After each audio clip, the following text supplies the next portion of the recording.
Oke, baik. Bismillahirrahmanirrahim. Assalamualaikum warahmatullahi wabarakatuh. Waalaikumsalam warahmatullahi wabarakatuh. Jadi, perkenalkan nama saya Wahidi Syamsul. Jadi, saya akan mempresentasikan 5 resensi jurnal yang saya temukan. Antara lain yang pertama itu, pada jurnal pertama yang berjudul tentang aplikasi Polton sebagai media pembelajaran, yang membahas tentang manfaat dan problematikanya. Dan yang kedua, jurnal kedua tentang pemanfaatan aplikasi Lectora Inspire sebagai media pembelajaran interaktif. Dan yang ketiga, jurnal ketiga tentang media pembelajaran audiovisual berbasis Canva.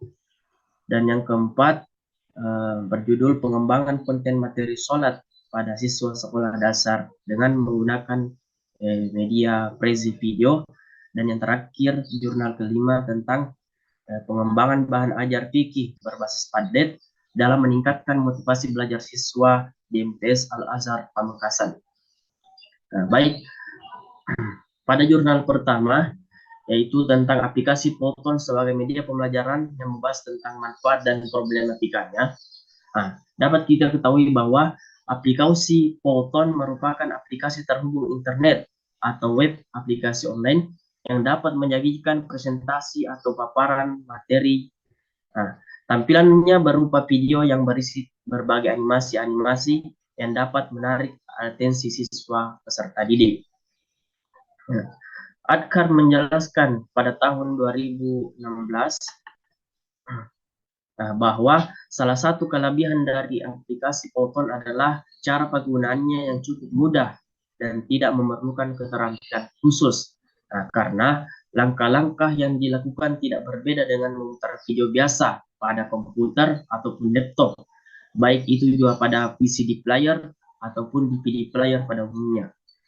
Selain itu, banyak pilihan animasi-animasi yang menarik dan lucu yang sudah ada di aplikasi Polton tersebut, sehingga pengguna tidak perlu lagi membuat animasi dan pula hasil akhir Polton berupa video animasi cukup interaktif, sehingga dapat menarik siswa peserta didik untuk memperhatikan tayangan tersebut. Selain itu, ada juga kendala pada aplikasi Polton tersebut. Kendalanya yaitu berkaitan dengan waktu.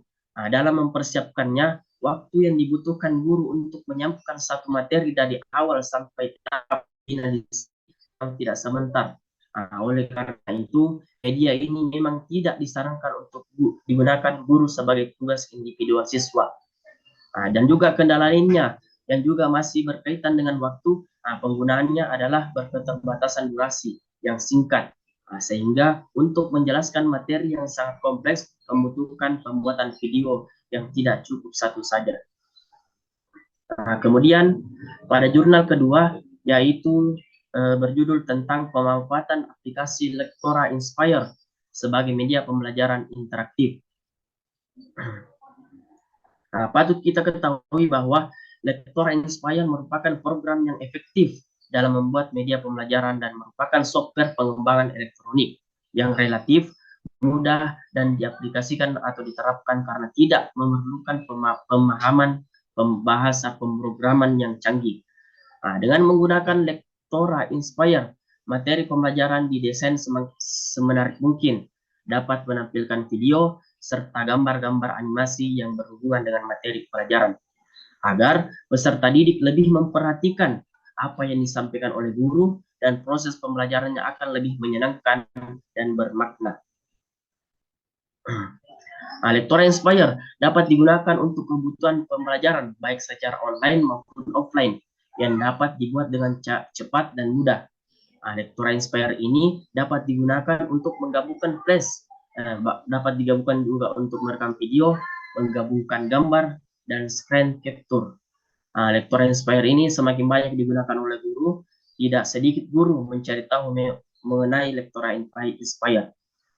Tapi adapun kekurangan dari media Lectora Inspire ini adalah membutuhkan spesifikasi komputer atau laptop yang tinggi, dan juga efektivitas tergantung pada materi dan penyajian. dan media pendukung yang juga cukup mahal pada pemanfaatan Lectora Inspire tersebut. Kemudian pada jurnal ketiga yang berjudul tentang media pembelajaran audiovisual berbasis Canva.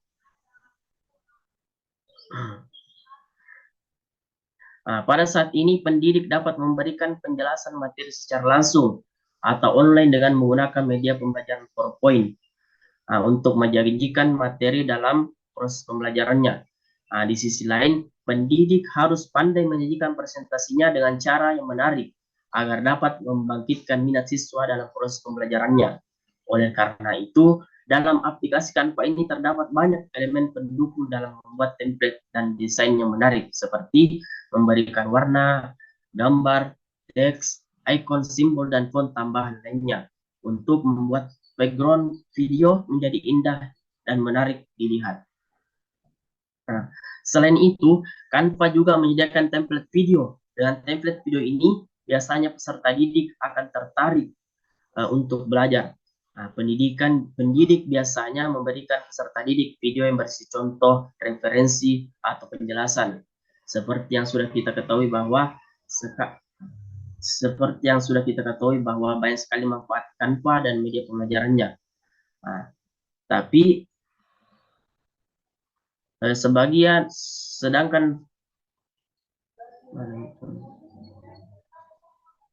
ini kelebihan dan kekurangannya.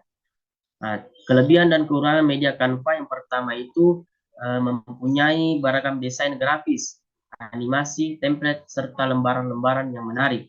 Dan yang kedua itu mampu menyesuaikan waktu dalam mendesain media pembelajaran yang efektif. Dan ketiga, dalam mendesain media pembelajaran bisa dilakukan kapan saja dan bisa dilakukan dengan memakai handphone ataupun laptop. Keempat, aplikasi ini mudah untuk dicapai oleh pendidik dan peserta didik. Dan yang kelima, menggunakan aplikasi Canva tersebut membuat seorang pendidik lebih kreatif dan inovatif. Dan adapun kekurangan dari media Canva tersebut, yang pertama itu aplikasi Canva mengandalkan jaringan internet yang cukup dan stabil. Dan yang kedua, beberapa fitur baru bisa didapatkan dengan akun premium pada Canva. Ketiga, desain video cenderung memakan waktu yang lama untuk diunduh. Dan yang terakhir, belum ada fitur insert table untuk melancarkan slide presentasi pada Canva tersebut. Jurnal keempat membahas tentang pengembangan konten materi sholat mahasiswa sekolah dasar dengan menggunakan media Prezi Video. Baik, Prezi Video merupakan sebuah perangkat lunak untuk presentasi berbasis internet atau online. Presentasi Prezi juga dapat digunakan sebagai alat untuk mengeksplorasi dan berbagi ide di atas Canva virtual. Prezi menjadi unggul karena program ini menggunakan ZUI atau bisa disebut Zooming User Interface, membuat metode ini semakin menarik. Pengembangan konten video pembelajaran sebagai media pembelajaran inovatif dan kreatif melalui Prezi Video pada mata pelajaran pendidikan agama Islam untuk siswa sekolah dasar dapat menghasilkan konten yang unik dan menarik dengan mengikuti prosedur pengembangan model Hanafi NPEC dengan tahapan analisis kebutuhan, desain, dan pengembangan.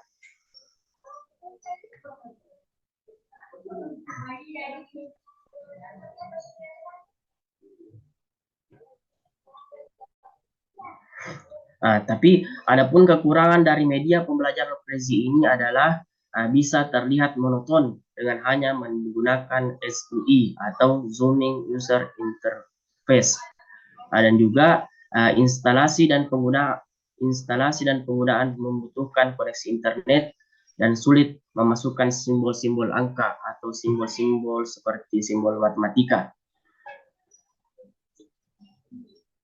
Dan jurnal kelima membahas tentang pengembangan bahan ajar fikih berbasis Padlet dalam meningkatkan motivasi belajar siswa di MTS Al-Azhar Pamekasan.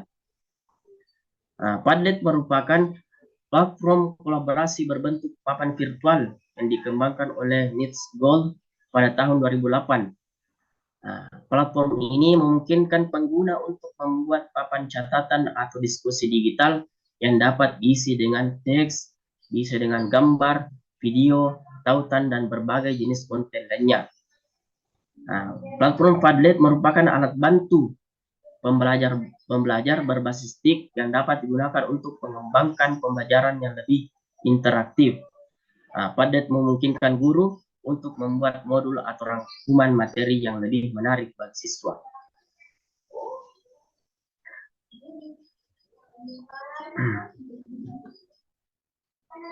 Ya, jadi selama proses pembelajaran dengan menggunakan uji coba pengembangan bahan ajar Tiki berbasis Padlet, siswa di MTS di Pamekasan, siswanya tidak hanya memiliki pengalaman belajar yang menarik, akan tetapi pengembangan bahan ajar juga mampu meningkatkan motivasi belajar siswa terhadap pembelajaran Tiki hingga mencapai nilai 85. Fenomena ini terjadi dalam bentuk interaksi yang berbeda, kolaborasi yang lebih yang lebih aktif, dan eksplorasi mandiri yang lebih besar. Akan tetapi ada beberapa kekurangan dari aplikasi Padlet ini, yaitu membutuhkan koneksi yang baik pula, dan juga banyak fitur-fitur atau konten-konten dari Padlet tersebut yang masih berbayar. Baik, mungkin cukup sekian yang saya paparkan tentang 5 resensi jurnal yang saya sudah presentasikan. Lebih dan kurangnya mohon dimaafkan. Assalamualaikum warahmatullahi wabarakatuh. Waalaikumsalam warahmatullahi wabarakatuh.